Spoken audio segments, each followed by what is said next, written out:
I'm going to be sharing an illustration that I call the garden.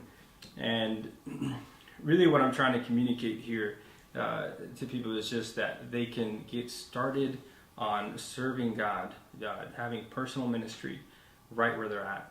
And I share this because what I find is that there's somewhere along the line something gets communicated to people that they can't start to witness or to do ministry right away, or that there's some other place that they have to go in order for that to happen, whether that be seminary, or that be I got to become a missionary and go to some other foreign country, and that's where I really start with ministry.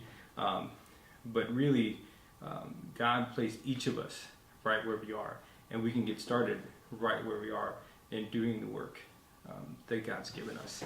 And so I want to illustrate that I want to start with Genesis 2:15, and it's where it says that God placed Adam in the Garden of Eden to work it and keep it.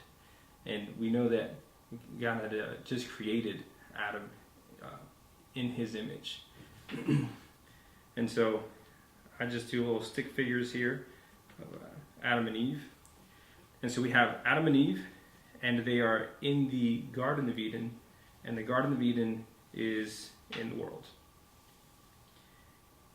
And the command that God gives them, in Genesis 1:28, he tells them to multiply and to be fruitful and to fill the earth. And he's talking about a physical multiplication here. And so they're to do that right from where they're at. They start in the Garden of Eden, they begin to multiply throughout the face of the earth. When we move into the New Testament, this command doesn't change. But spiritually, we're still multiplying. We're seeking to multiply God's image across the earth.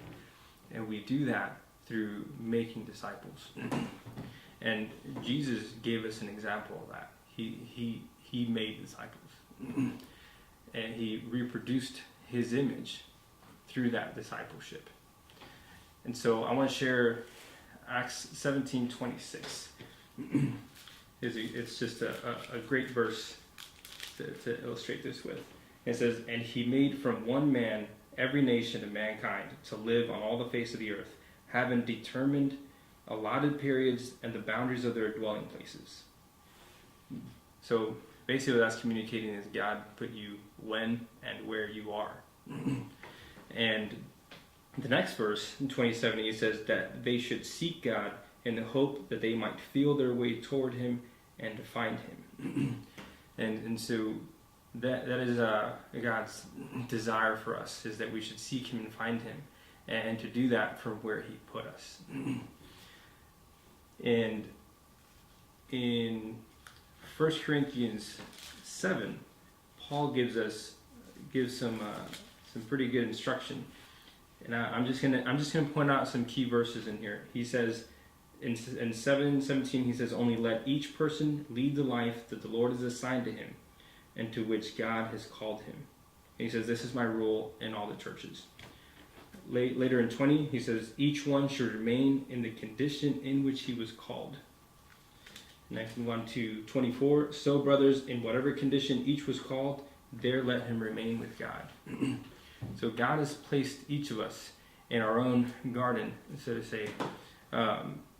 And what he wants from us, just as he instructed Adam and Eve to multiply and be fruitful, to multiply from where they were, we do the same. From wherever we're called, we begin to minister from right there.